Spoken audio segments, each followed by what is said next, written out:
Hello everyone. तो आज मैं आपको क्या कराने वाला हूँ, मैंने आपको लास्ट वीडियोस में क्या स्टार्ट कराया था, इंडियन इकोनॉमिक डेवलपमेंट, और इसका चैप्टर नंबर 1 स्टार्ट कराया था, India on the eve of independence. मैं इसी वीडियो में वहीं से कंटिन्यू करूँगा, दैट इज़ वीडियो नंबर 3 करा रहा हूँ मैं आपको, ठीक है। लेकिन मैं आपको लास्ट की 2 वीडियोज़ का रिव्यू दूंगा 2 मिनट में, क्योंकि आज उसका मैं यूज़ करने वाला हूँ। मैंने क्या बताया था आपको कि 1498 में वास्को डी गामा ने इंडिया को डिस्कवर किया। और वास्को डी गामा का जो ट्रेडिंग रूट है वो बड़ा इंपॉर्टेंट है, क्योंकि ये लेट से ये यूरोप है, ये अफ्रीका है और ये इंडिया है। तो वास्को डी गामा यूरोप से पानी के रास्ते अफ्रीका के थ्रू होते हुए इंडिया इस रास्ते से आए थे। तो मतलब इंडिया और यूरोप के बीच में ये ट्रेडिंग रूट है। ये क्या होने वाला है? ये ट्रेडिंग रूट होने वाला है, ठीक है। फिर इसके बाद 1600 के अंदर एक कंपनी बनी यूरोप के अंदर जिसको परमिशन मिल गई, इसका नाम था ईस्ट इंडिया कंपनी। उस दौर में क्वीन थी कौन? Elizabeth I। वहाँ के लोकल मर्चेंट ने जो कंपनी बनाई थी ईस्ट इंडिया कंपनी ने, उसको 1600 के अंदर परमिशन मिल गई इंडिया में जाके ट्रेड करने की। वो कंपनी इंडिया में आई, कहाँ आई? बंगाल प्रोविंस के अंदर। बंगाल प्रोविंस का मतलब मैंने आपको बताया बिहार, वेस्ट बंगाल, बांग्लादेश, समझ गए? ये मैंने बताया था आपको, ठीक है। उड़ीसा भी था, डन। देन उसके बाद मैंने आपको क्या बताया था कि East India Company Bengal province के अंदर आ गई है, ट्रेडिंग स्टार्ट कर दी है। बंगाल के अंदर ही क्यों आई थी? 2 बातें थी इसके अंदर, लैंड बड़ी फर्टाइल है और वहाँ वो पोर्ट से कनेक्टिविटी है। बंगाल के अंदर पोर्ट से कनेक्टिविटी है, ठीक है। देन ट्रेडिंग करनी स्टार्ट हुई, ट्रेडिंग चलती रही। लेकिन क्या हुआ, over the period of time local rulers और ईस्ट इंडिया कंपनी के बीच डिस्प्यूट्स बढ़ने लगे। जब डिस्प्यूट्स बढ़ गए, एक दौरान डिस्प्यूट्स इतने बढ़ गए कि एक बैटल फोर्ट हुई जिसका नाम था 1757 बैटल ऑफ प्लासी, ठीक है। मैंने इसकी एग्जैक्ट डेट भी बताई थी आपको, 23 जून 1757। इस बैटल ऑफ प्लासी में ईस्ट इंडिया कंपनी ने लोकल रूलर को, दैट इज सिराजुद्दौला को हरा दिया, और इस डेट से इंडिया फॉर्मली डिपेंडेंट हो गया। देन चलता रहा trading. Then in 1765 east India company गोट दीवानी, उनको प्रिविलेजेस मिल गई। वो टैक्स स्ट्रक्चर को चेंज कर सकते हैं, वो सिविल स्ट्रक्चर को चेंज कर सकते हैं, वो जुडिशियल स्ट्रक्चर को चेंज कर सकते हैं, ठीक है। ये उनको दीवानी मिल गई थी। ये मैंने आपको सब लास्ट वीडियोज़ में बताया हुआ है। देन डिटेल के अंदर, देन 1857-58 में एक क्या हुई थी? सिपोई म्यूटनी हुई थी, जिसको हम रिवोल्ट भी बोलते हैं। इस सिपोई म्यूटनी में इंडिया अगेन बहुत बुरे लेवल पे हार गया। लेकिन इस डेट की सिग्निफिकेंस ये है कि इस डेट के बाद ईस्ट इंडिया कंपनी को ब्रिटेन की पार्लियामेंट ने नेशनलाइज कर दिया, और इंडिया में एक ब्रिटेन की प्राइवेट कंपनी का रूल अब कन्वर्ट हो गया ब्रिटेन के क्राउन रूल में, ठीक है। फाइनली ये सब भी चलता रहा। देन फाइनली हम सब जानते हैं कि 15 अगस्त 1947 को हम फाइनली इंडिपेंडेंट हो गए, डन। ये किया था। देन फिर मैंने बताया था कि मतलब ब्रिटेन, इंडिया पे ब्रिटेन ने लगभग 200 साल राज किया। अब फिर मैंने बताया कि ब्रिटेन ने जो 200 साल राज किया, उनका बेसिक पर्पस क्या था। हम नेक्स्ट वीडियो में आ गए थे, सेकंड वीडियो में। फिर मैंने इनका बेसिक पर्पस जो बताया था आपको, क्या बताया था? बेसिक पर्पस उनका ये था, सबसे पहले इंडिया को क्या बनाना था? फीडर इकोनॉमी बनाना था। What is the meaning of feeder economy? Feeder economy का मतलब था इंडिया को कन्वर्ट करना सप्लायर ऑफ रॉ मटेरियल में and buyer consumer of Britain final goods में, ये बताया था मैंने। देन इसके बाद इंडिया के इकोनॉमिस्ट, इंडिया के हिस्टोरियंस ने अगर ब्रिटेन के रूल को एक शब्द में पिरोया तो वो शब्द क्या था? वो था एक्सप्लॉइटेटिव नेचर। ब्रिटेन का जो नेचर है वो कैसा है? एक्सप्लॉइटेटिव है, ठीक है। इसके बाद हमने ये देखा कि इन 200 सालों में इंडिया की नेशनल इनकम, इंडिया की पर कैपिटा इनकम निकालने का कोई भी एफर्ट, सीरियस अटेम्प्ट नहीं किया गया। अगर किया तो किसने किया था? डॉक्टर VKRV राव ने, ठीक है। और उन्होंने क्या फाइंड किया था? उन्होंने 2 चीज़ें फाइंड की थी। पहली बात, इंडिया की नेशनल इनकम की जो ग्रोथ थी वो लेस देन 2% थी, और इंडिया की पर कैपिटा इनकम की जो ग्रोथ थी वो लेस देन 0.5% थी, ठीक है। आपको लास्ट 2 वीडियोस में बताया था। आज जो मैं कराने वाला हूँ, जैसे मैंने आपको लास्ट क्लास में बताया था कि मैं आज सेक्टर वाइज बात करूँगा, और आज भी बात करूँगा कि एग्रीकल्चर की क्या कंडीशन थी। तो आज मैं क्या कराने वाला हूँ, एग्रीकल्चर की कंडीशन ब्रिटिश रूल के अंदर, एग्रीकल्चर कंडीशन। During British. आज मैं आपको कराऊंगा ये। अब आयरनी समझना, आप आयरनी देखो कि 85% लोग इंडिया की एग्रीकल्चर सेक्टर में लगे हुए हैं, डायरेक्टली या इनडायरेक्टली। ठीक है, डिस्पाइट इतने लोग लगे हुए हैं, बट फिर भी इंडिया की जो एग्रीकल्चर है उसकी प्रोडक्टिविटी काफ़ी लो है। एग्रीकल्चर सेक्टर स्टैग्नेंट है। तुम कहोगे कैसे? यार 85% लोग लगे हुए हैं एग्रीकल्चर के अंदर, पर प्रोडक्टिविटी एग्रीकल्चर की कोई खास नहीं है। तुम कहोगे कैसे? तो मैं आज यही पॉइंट पढ़ाऊंगा मैं कि why there was low productivity of agriculture during British India. British India के अंदर इतने सारे लोग लगे होने के बावजूद एग्रीकल्चर सेक्टर की प्रोडक्टिविटी लो क्यों थी? ठीक है, और इसको हम रिलेट करके देखेंगे बार बार प्री ब्रिटिश इंडिया से। ठीक है, अब इसके पीछे मोर और लेस 4 लॉजिक है, 4 पॉइंट्स हैं। पहला है जमींदारी सिस्टम या परमानेंट लैंड सेटलमेंट सिस्टम।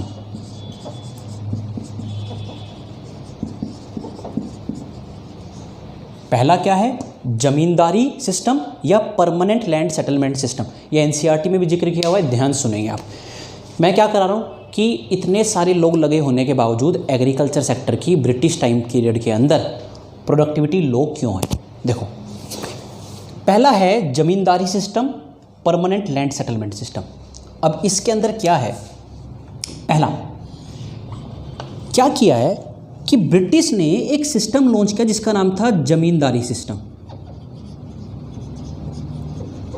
ठीक है, इस सिस्टम के अंदर जो मुगल साम्राज्य के अंदर रिवेन्यू कलेक्टर्स थे, देखो थोड़ा सा रिलेट करके दिखाता हूँ आपको, थोड़ा सा अगर ये रिलेट कर पाओगे ना तो ज़्यादा बेहतर समझ में आएगा। मुगल साम्राज्य के अंदर ना एक सिस्टम चलता था, मुगल राज चलाता था जागीरदारी सिस्टम चलता था मुगल राज्य में। मुगल राज में जागीरदारी सिस्टम में क्या होता था? ये किंग होता था, एक होता था revenue collector, RC revenue collector, और ये होते थे पीजेंट्स, किसान, टेनेंट्स। सारी जमीन का मालिक, सारी लैंड का मालिक किंग हुआ करता था। तो land is owned by state. ठीक है, और किंग ने रिवेन्यू कलेक्टर्स को अपॉइंट किया हुआ था इनसे टैक्स कलेक्ट करने के लिए। ठीक है, ये टैक्स कलेक्ट करके लेके आएंगे, लेकिन एक लीनियंसी थी।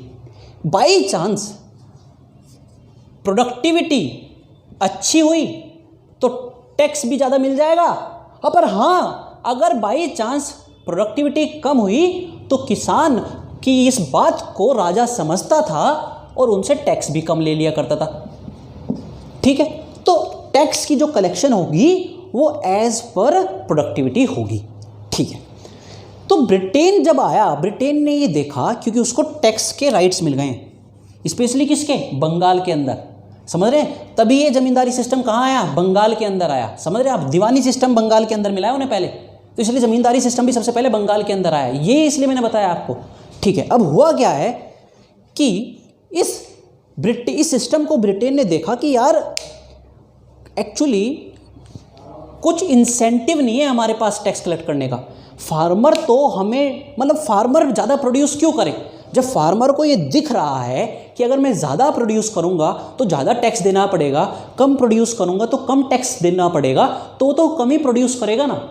तो ब्रिटेन ने इस सिस्टम को देखा, एक नया सिस्टम लॉन्च किया जिसका नाम था जमींदारी सिस्टम। उसने 2 बातें नोट की। पहला कि यार मैं ज़्यादा क्यों उगाऊँ, टीनेंट ये सोचेगा, बिल्कुल सही बात है। एक और बात कि यार ये बंदा जो बीच में है, जो रिवेन्यू कलेक्ट कर रहा है, ये इंसेंटिवाइज नहीं हो रहा, इसको तो सिर्फ टैक्स कलेक्ट करके किंग को देना है, इसका क्या? तो गवर्नमेंट ने मुगल साम्राज्य के अंदर जो ये 2 पॉइंट थे इनको पकड़ा और अपना जो सिस्टम लॉन्च किया उसमें इन दोनों के ऊपर इंप्रूवमेंट दी।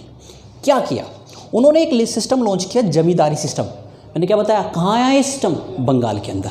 क्या किया? सबसे पहले वो लोग जो मुगल के टाइम पे रिवेन्यू कलेक्टर्स थे, ब्रिटेन ने उनको लैंड ओनर बना दिया। क्या कर दिया है? लैंड ओनर बना दिया है। जो लोग पहले मुगल साम्राज्य के अंदर सिर्फ टैक्स कलेक्ट करते थे, अब वो क्या होंगे? वो लैंड ओनर होंगे, इंसेंटिवाइज हो गए, मैं जमीन का मालिक बन गया। ये तो बहुत बढ़िया बात है। दूसरी बात, एक और प्लस, इनका जो ये राइट होगा वो हेरिडेटरी होगा। हेरिडेटरी का मतलब क्या है? आज यार तुम मालिक हो, कल को तुम्हारे बच्चे मालिक होंगे। मतलब जिस बंदे का काम सिर्फ टैक्स कलेक्ट करके गवर्नमेंट को देना था, आज जमीन उसकी और कल को उसके बच्चों की। सर ऐसा वो क्यों कर रहे हैं? क्योंकि ब्रिटेन इंडिया में रहने नहीं आए हैं। उनको ज़मीन ओन करने का मतलब ही क्या है? किंग ऐसा क्यों करता था? क्योंकि वो इंडिया में रहता था, इसलिए उसको ज़मीन चाहिए थी। उनको पता है ब्रिटेन को हमारा पर्पज़ यार ज़्यादा से ज़्यादा पैसे लेना है, इसलिए उन्होंने कभी भी लैंड को ओन करने की कोशिश नहीं की। ओनर किसको बनाया? इंडियन को ही बनाया। ठीक है, अब हुआ क्या? खुश हो रहा है ये, लेकिन अब कंडीशन है, भाई तू ज़मीन का मालिक, तू रेवेन्यू कलेक्टर था, ज़मीन का मालिक, तेरा स्टेटस बढ़ गया, तेरा ओहदा बढ़ गया, और कल को तेरे बच्चे मालिक। लेकिन एक कंडीशन है। मालिक क्या? वो मालिक वो खुश हो गया, कह रहा मालिक कंडीशन बताओ तुम, मैं करूँगा। आपने मुझे मालिक बना दिया, कल को मेरा बच्चा मालिक होगा इसका, आप बताओ मैं वो करूँगा। उसने कहा भैया तेरे को करना है रेंट कलेक्ट फार्मर से, और सुन इतना रेंट कलेक्ट करना है, एक फिक्स रेंट कर दिया। तेरे को क्या करना है? रेंट कलेक्ट करना है। रेंट के अंदर क्या है? फिक्स रेंट है, इतनी परसेंटेज तेरे को रेंट की कलेक्ट करनी पड़ेगी। सेकंड कंडीशन, एक डेट है, फिक्स डेट है। किसको कह रहे हैं? जमींदार को, जिसको जो रेवेन्यू कलेक्टर था, जिसको जमींदार बना दिया था, जिसको ओनर बना दिया था लैंड का, उसको बोल रहे हैं तू जमीन का मालिक है, कल को तेरे बच्चे होंगे। वो कह रहा है मालिक मेरे को करना क्या है? उसने कहा, ब्रिटेन ने कहा तेरे को दो काम करने हैं, हमें रेंट कलेक्ट करके देखना है, पर कंडीशन पता है क्या है? इस डेट को आना चाहिए और इतना आना चाहिए। अगर ये नहीं आया तो तेरे जो ये रेवेन्यू राइट्स है ना, तो जो ज़मीन का मालिक हो रहा है, कल को जिसके ज़मीन के मालिक तेरे बच्चे होंगे, वो नहीं रहेगा तू। तो फ़ायदा भी है, लेकिन अगर ड्यूटी परफॉर्म नहीं कर पाया ना, तो सारे राइट्स चले जाएंगे भाई, और ये किसी और को मिल जाएंगे। तो ये खुश तो हो गया ज़मींदार, लैंड ओनर जो बना था, पर एक ड्यूटी आ गई, एक रेस्पॉन्स, अथॉरिटी मिल गई, पर अथॉरिटी की वजह से क्या क्या आ गई? एक रेस्पॉन्सिबिलिटी आ गई। अब क्या करेगा ये जो लैंड ओनर है, जिसका नाम क्या है? जमींदार है, ये क्या करेगा? ये प्रेशर करेगा किस पे? फार्मर पे, कि मेरे को रेंट चाहिए भाई, इस डेट को चाहिए। पहले जो डिपेंड करता था प्रोडक्टिविटी के ऊपर, आज एक डेट फिक्स कर दी है, एक रेंट फिक्स कर दिया। बात समझ में आई? अगर ये रेंट उस दिन नहीं आया तो इसके राइट्स चले जाएंगे भाई। तो ये क्या कर रहा है? प्रेशर कर रहा है। ठीक है, ये मैं आपको बताता हूँ। अभी इसके अंदर चलेंगे, आगे बात करेंगे। ये सिस्टम आया 1793 में। डेट एनसीईआरटी में नहीं गिवन है, बट देखो यार एक बात बताता हूँ मैं आपको, एनसीईआरटी से सारा पेपर बनेगा, बट एनसीईआरटी का मतलब ये नहीं कि एनसीईआरटी में से आएगा, एनसीईआरटी को खोलना पड़ता है। एनसीईआरटी में अगर कोई चीज़ दे दी तो थोड़ा सा अपने ऊपर भी आपको इनपुट्स आउटपुट की मेहनत करनी पड़ती है, थोड़ी सी मेहनत हमें भी करनी पड़ेगी भाई। तो थोड़ा सा खोलो। ये सिस्टम कब आया? 1793 में। कहाँ आया? बंगाल के अंदर भाई, क्योंकि दीवानी कहाँ की मिली हुई है? बंगाल के अंदर मिली हुई है। लॉजिक समझ रहे हो? रिलेट कर पा रहे हो? बंगाल कहाँ से आ गया? ठीक है, कौन लेके आया? बड़े बड़े पेपर्स में आएगा ये, कौन लेके आया सिस्टम को? इस सिस्टम को लेके आए लॉर्ड कॉर्नवालिस। लॉर्ड कॉर्नवालिस साहब लेके आए 1793 में बंगाल प्रेसिडेंसी के अंदर। क्या सिस्टम? जमींदारी सिस्टम। इसके अंदर those who were the revenue collectors in Mughal period now become the zamindars, now become the land owner of the land. जिसके लिए उनको क्या करना है? रेंट कलेक्ट करना है, एक प्री डेट को, एक फिक्स रेंट और एक फिक्स डेट पे, फॉलोइंग टू विच अगर वो पूरा नहीं हो पाया तो आपके राइट्स चले जाएंगे, जिससे फार्मर के ऊपर प्रेशर बढ़ाना शुरू कर दिया। एक और बात बताता हूँ, इंटरेस्टिंग बात है। जो भी ये रेवेन्यू कलेक्ट होता था ना, रेंट कलेक्ट होता था, इसका 10/11 पोर्शन, 10/11 पोर्शन, सारा ही पोर्शन ऑलमोस्ट सब ब्रिटेन के पास जाएगा। मतलब जितना रेवेन्यू कलेक्ट हुआ, जितना रेंट कलेक्ट हुआ, उसका 10/11 पोर्शन किसके पास जाता था? ब्रिटेन के पास। और ओनली 1/11 पोर्शन जाता था जमींदार के पास। जिसके लिए मेहनत कर रहा है ना, उसको सिर्फ इतना मिलता था 1/11 पोर्शन, पर फिर भी वो करता था। क्यों? वो ओनर बन गया भाई, लैंड का स्टेटस बढ़ गया उसका। समझ रहे हो? ये राइट टू प्रॉपर्टी, आज हम जिस प्रॉपर्टी के ऊपर भाग रहे हैं ना कि इसका मालिक मैं, इसका मालिक तू, ये यहाँ से आया है। पहले तो मुगल थे ना सारी ज़मीन के मालिक, ये यहाँ से आया राइट टू प्रॉपर्टी। ब्रिटेन का सिस्टम था ये, आज जिसके ऊपर हम सबसे ज़्यादा फाइट कर रहे हैं। ठीक है, उसी चक्कर में जमींदार कर देते थे। ठीक है, वैसे 2 सिस्टम और थे, एनसीईआरटी में उनका जिक्र नहीं है, पर मैं आपके साथ बड़ा ब्रीफ में उनके साथ डिस्कस करूँगा। 2 सिस्टम और थे जो इंडिया के अलग अलग हिस्सों में लगे। एक सिस्टम का नाम था महलवारी सिस्टम।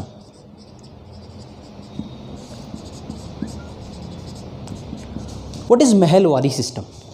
देखो, जमींदारी सिस्टम का मतलब क्या था? जमींदारी मतलब जमींदार से बना, हमने जमींदार बना दिया। महलवारी का मतलब क्या है? महल। What is the meaning of महल? महल का मतलब होता है, देखो, क्लस्टर ऑफ विलेजेस एंड उनका एक हेडमैन, उनका एक ओनर। देखो क्या किया, मान लो ये विलेज 1 है, ये विलेज 2 है, ये विलेज 3 है, एंड सो ऑन। कुछ विलेजेस को जोड़कर एक क्लस्टर बना दिया। ठीक है, जैसे पंचायत नहीं होती, पंचायत, जिला पंचायत होती है, उसमें 3, 4, 5, 7 गाँवों को जोड़ के एक ऑर्गेनाइजेशन बना दी। तो कुछ विलेजेस को जोड़ के, क्लस्टर ऑफ विलेज को जोड़ के ग्रुप बना दिया, और उनके ऊपर एक हेडमैन डिसाइड कर दिया। जैसे आज हम सरपंच, जिसको रिलेट करके देखो, जैसे सरपंच हो गया तो एक हेडमैन डिसाइड कर दिया। ब्रिटेन ने क्या किया? ब्रिटेन ने डायरेक्ट टैक्स कलेक्शन करनी है इस हेडमैन से, मतलब ये गांव के लोगों से करेगा, टेनेंट से करेगा, और ब्रिटेन इससे करेगा। टैक्स की कलेक्शन जो होगी वो किससे होगी? इस हेडमैन से होगी। इस हेडमैन को रेस्पॉन्सिबिलिटी है। बात में इसके बाद हेडमैन के ऊपर है कि वो नीचे सब हेडमैन बना दे विलेज के अकॉर्डिंग, या अपने आप अकेला करे, ये इसके अकॉर्डिंग। ठीक है, एक ये सिस्टम था। ये क्या था? महलवारी सिस्टम। ठीक है, ये किसने इंट्रोड्यूस किया? ये इंट्रोड्यूस किया था होल्ट मैकेंजी ने, RM बर्ड ने। 2 गवर्नर थे, होल्ट मैकेंजी और RM बर्ड ने ये सिस्टम लॉन्च किया। ठीक है, इसके बाद क्या नाम बताया मैंने? Holt Mackenzie and RM Bird. ठीक है, एक और सिस्टम था, मैं आपको ये ब्रीफ में बता रहा हूँ, ज़्यादा डिटेल में नहीं बता रहा। एक और सिस्टम था कि ज़्यादा फोकस करना है इस पे, और लगभग तीनों का पर्पस एक ही है, फार्मर को सप्रेस कर रहे हैं लोग। रोयतवारी सिस्टम, मैंने आपको ट्रिक बता दिया भाई, वर्ड पे चले जाओ बस। रोयतवारी वर्ड बनाया है रोयत से। What is the meaning of ryot? Ryot का मतलब होता है फार्मर, पीजेंट। हो गया क्या काम? महल होता है ये एडमैन, ये हेडमैन होता है महल, जमींदार, ये लैंड का जो ओनर बना दिया था। Ryot, ryotwari system, farmer. Britain directly rent collect करेगा, किससे? फार्मर से। सर ये तो सिस्टम बढ़िया है, रोयतवारी सिस्टम तो बहुत बढ़िया है। सर क्या कर रहा है? ब्रिटेन रेंट कलेक्ट कर रहा है, किससे? फार्मर से डायरेक्टली। इससे क्या होगा कि बीच के इंटरमीडिएट्स हट जाएंगे। ब्रिटिश में तो देख रहा है ना क्या हो रहा है, लेकिन एक गड़बड़ हो गई यार इसमें। गड़बड़ ये हो गई कि रेंट का जो रेट था वो बहुत ज़्यादा हाई था, 45 to 50% रेंट होता था। मतलब जितनी प्रोडक्टिविटी होगी उसका 50-55% तो ब्रिटेन के पास चले जाता था रेंट की फॉर्म में, तो रेंट बड़ा बहुत ज़्यादा था। ये रैयतवारी सिस्टम था, डायरेक्ट कॉन्टैक्ट में आ गया ब्रिटेन किसके? फार्मर्स के। लेकिन रेंट क्या है? बहुत ज़्यादा है। ये सिस्टम किसने लॉन्च किया? ये सिस्टम लॉन्च किया Thomas Munro and Alexander Read. ठीक है, ये सिस्टम लॉन्च किया लॉर्ड कॉर्नवालिस 1793। ये सिस्टम लॉन्च किया Mahalwari system, Holt Mackenzie, RM Bird. ये नाम याद मत रखो आप। रैयतवारी सिस्टम किसने लॉन्च किया? Thomas Munro and Alexander Read. ठीक है, सबसे इंपॉर्टेंट जमींदारी सिस्टम है। इसके अंदर क्या हो रहा है, मुगल्स ने मुगल साम्राज्य के अंदर जो रेवेन्यू कलेक्टर थे उनको ओनर बना दिया लैंड का, उनको एक डेट दे दी है, और ओनर भी कैसा, हेरिडेटरी, कल को उनके बच्चे भी होंगे, और एक डेट दे दी है, एक रेंट फिक्स कर दिया है। अगर वो रेंट उस डेट को नहीं आया आपके राइट्स चले जाएंगे। इसकी वजह से जमींदार क्या कर रहा है, फार्मर पे प्रेशर क्रिएट कर रहा है। ये सिस्टम कब आया, 1793 में। इसके अलावा दो सिस्टम और है, mahalwari, ryotwari, village headman, direct farmer, zamindar. Done है, ये बात समझ में आ गई। अब सर तो इससे प्रोडक्टिविटी लो क्यों है, ये तो बताओ। अब ये देखते हैं एक बार, ठीक है। मैं ये रब कर रहा हूँ जो लास्ट क्लास का रिव्यू है।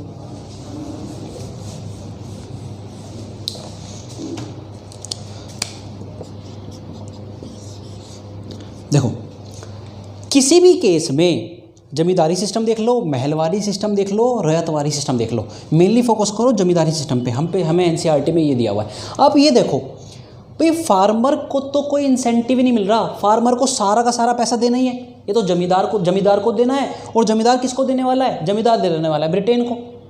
दूसरी बात, मैंने क्या कहा, फार्मर के पास पे करने के बाद, जब उसने पे कर दिया तो उसके बाद जो बचा उसके पास बहुत ज़्यादा कम बचा, अब उससे वो करे क्या। दूसरी बात, सर जमींदार को पहली बात तो मिल ही कम रहा है, 1/11 पोर्शन मिल रहा है। दूसरी बात, उसका क्या इंसेंटिव है, वो क्यों इन्वेस्ट करे। ये लोग पैसे ले रहे हैं, वापस इसको अपने पास रख रहे हैं, पर इन्वेस्ट नहीं कर रहे। क्यों करें इन्वेस्ट, जमींदार को पहली बात तो मिल ही कम रहा है। दूसरी बात, वो क्यों इंसेंटिव हो, उसको क्या इंसेंटिव है इन्वेस्ट करने का, वो तो नहीं कर रहा इन्वेस्ट, वो क्यों करे, समझ रहे हो। रेस्पॉन्सिबिलिटी तो ज़्यादा है, तो वो तो नहीं इंसेंटिव कर रहा, उसको तो इंसेंटिव नहीं है, वो तो नहीं कर रहा invest. Third, sir British 10/11 portion ले रहे हैं, ये कर सकते हैं इन्वेस्ट। भाई ये क्यों करें, ये इंडिया में रहने थोड़े हैं, ये इंडिया के राजाओं की तरह थोड़े ही थे, इनको तो पैसा इकट्ठा करना है, अल्टीमेटली ब्रिटेन जाना है ना। तो ये भी इन्वेस्ट नहीं कर रहे, ये इन्वेस्ट इसलिए नहीं कर रहे, इनको वापस जाना है। जमींदार इसलिए नहीं कर रहा, इंसेंटिव ही नहीं है कोई।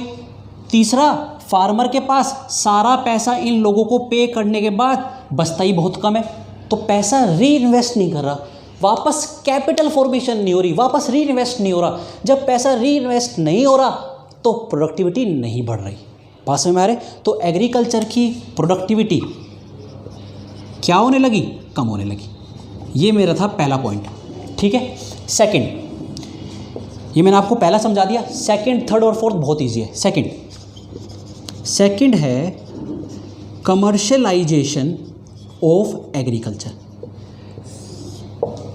ठीक है। ब्रिटेन ने क्या किया, जो फार्मर अब तक फूड क्रॉप उगा रहा था, फूड क्रॉप खाने पीने की चीज़ें उगा रहा था, गवर्नमेंट ने, ब्रिटेन ने उसको शिफ्ट कर दिया कैश क्रॉप पे। सर कैश क्रॉप बोले तो कॉटन, इंडिगो, जूट, नील की खेती कर दो। इंडिगो समझते हो ना, जो कलरिंग के लिए, नेचुरल कलरिंग के लिए यूज़ करते हैं, तुझे इंडिगो उगाना है, कैश क्रॉप उगानी है।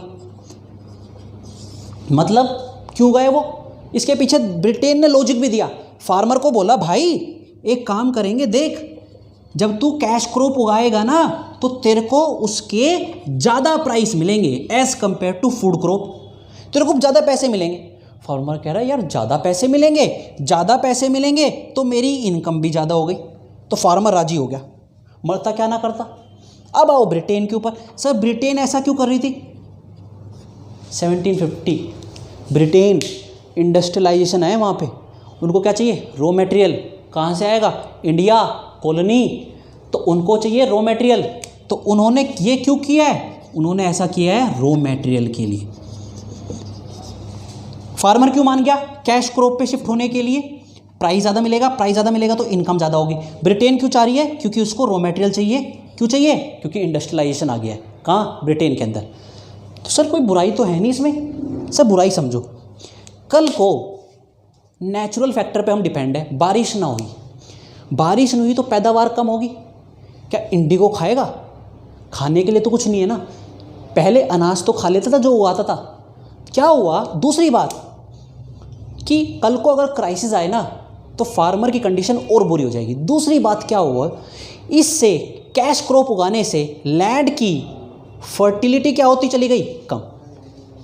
फर्टिलिटी लैंड की बहुत ज़्यादा खत्म हो गई। तो क्या हो रहा है अल्टीमेटली? कैश क्रॉप उगाने से प्रोडक्टिविटी क्या हो रही है? कम। आगे फूड क्रॉप में पैसे कम मिलते थे, लैंड की फर्टिलिटी मेंटेन रहती थी, नेचुरल क्लैमिटी के केस में कुछ खाने के लिए तो मिलता था। एक और चीज़ हुई थी वैसे, कैश क्रॉप के टाइम पे इंटरनेशनल मार्केट में जब वो उसको सेल करते थे तो बाद में इसके प्राइस भी कम हो गए। जिस चीज़ के लिए फार्मर ने इस क्रॉप को उगाया था वही प्राइस कम हो गए। तो सारी बुरी चीज़ें फार्मर के साथ हुई। ठीक है। थर्ड था low level of technology. Technology का लेवल बहुत लो है। आज आपके पास इरिगेशन फैसिलिटीज़ हैं, आज आपके पास ट्रैक्टर्स हैं, आज आपके पास फर्टिलाइज़र है, आज आपको हमारा जो वेदर डिपार्टमेंट है वो आपको बता देता है कि कब बारिश होगी कब नहीं होगी। पहले नहीं था भाई ये। तो पहले टेक्नोलॉजी नहीं है। टेक्नोलॉजी नहीं है मतलब इरिगेशन फैसिलिटीज़ नहीं है, फर्टिलाइज़र नहीं है, ना इरिगेशन है ना फर्टिलाइज़र है। सर आ सकते हैं, बिल्कुल आ सकते हैं, अगर पैसा इन्वेस्ट कर दे तो। पैसा कौन इन्वेस्ट करेगा? फार्मर है ही नहीं। जमींदार, इंसेंटिव ही नहीं है। ब्रिटेन, घर भरना है अपना, अपना घर ले जाना है। टेक्नोलॉजी है नहीं, इनमें से कोई राजी नहीं है इन्वेस्ट करने के लिए। तो प्रोडक्टिविटी तो भाई लो होगी ही लो होगी। ठीक है। फोर्थ आ जाता है, ये लिटिल लेट का पार्ट है। ठीक है ना। फोर्थ मतलब पार्टीशन का एडवर्स इफेक्ट पड़ा। पार्टीशन का एडवर्स इफेक्ट पड़ा। आई होप अगर मैं ये इंडिया बनाऊं, मैं अपनी बना रहा, ये मेरा इंडिया ऐसे ही है भाई। इंडिया का पार्टीशन हुआ ऐसे, एक पंजाब का डिवाइड किया गया, एक बंगाल को डिवाइड किया गया। पंजाब से वेस्ट पाकिस्तान और बंगाल से ईस्ट पाकिस्तान बना। ठीक है। लेटर ऑन आप जानते हैं ये हुआ था 1947 में। देन 1971 में ये ईस्ट पाकिस्तान बांग्लादेश बन गया। तो अल्टीमेटली पार्टीशन हो गया। इंडिया के दोनों हाथ काट दी। सर दोनों हाथ क्यों बोल रहे हो भाई? इसलिए पंजाब की लैंड बड़ी फर्टाइल थी, वीट की खेती बहुत ज़्यादा पंजाब में होती थी। ये जो बंगाल की लैंड है, बताया था ना, फर्टाइल लैंड थी। तो बंगाल बहुत फेमस है जूट के लिए। आपने दोनों फर्टाइल लैंड को काट दिया और दूसरे पड़ोसी देशों को दे दिया। समझ रहे हो? तो क्या हुआ, इस पार्टीशन से इंडिया की फर्टाइल लैंड क्या हो गई? कम हो गई। जब फर्टाइल लैंड कम हो गई तो जाहिर सी बात है प्रोडक्टिविटी क्या हो जाएगी? कम। तो ब्रिटेन इंडिया के टाइम पे एग्रीकल्चर के अंदर प्रोडक्टिविटी कम होने के 4 लॉजिक बताए। लैंड सेटलमेंट सिस्टम, इसमें 3, जमींदारी सिस्टम, महलवारी, रयतवारी। जमींदारी 1793, लॉर्ड कॉर्नवालिस, जमींदार, owner of the land, hereditary, याद रखिए सब।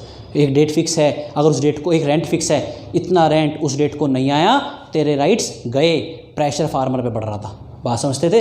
सेकंड बताया था मैंने, कमर्शलाइजेशन ऑफ एग्रीकल्चर। फार्मर को ये बोला गया तो फूड क्रॉप, खाने पीने की चीज़ें बनाना छोड़, कैश क्रॉप पे आ, इंडिगो होगा, कॉटन होगा। ठीक है, इससे उगाएगा तेरे को ज़्यादा प्राइस मिलेंगे। पर over the period of time क्या रियलाइज़ हुआ? फर्टिलिटी लैंड की कम हो गई, सोइल मॉइस्चर, सोइल न्यूट्रिशन कम हो गया, वर्ल्ड मार्केट में प्राइसेस भी कम हो गए। कल को क्राइसिस आए तो फार्मर सर्वाइवल भी टफ हो गया। थर्ड बताया, low level of technology, irrigation है नहीं, फर्टिलाइज़र है नहीं, और इन सब के लिए किसी के पास पैसे भी नहीं है इन्वेस्ट करने के लिए। क्यों नहीं है आपको बताया। एंड देन लास्ट में क्या हुआ? पार्टीशन, एडवर्स इफेक्ट पड़ा पार्टीशन का। ठीक है, जब दोनों इंडिया के हाथ काट दिए गए तो इंडिया की फर्टाइल लैंड चली गई। तो ये एग्रीकल्चर के हालात हैं। नेक्स्ट वीडियो में बताऊंगा मैं आपको इंडस्ट्री के और फॉरेन ट्रेड के क्या हालात थे। ठीक है, आई होप आपको समझ में आया होगा। अगर कोई भी डाउट है आप क्या करेंगे, आप नीचे कमेंट कर देंगे, या आपको फ़ोन नंबर मेंशन है आप उस पर व्हाट्सएप कर देंगे। ठीक है, बाय बाय।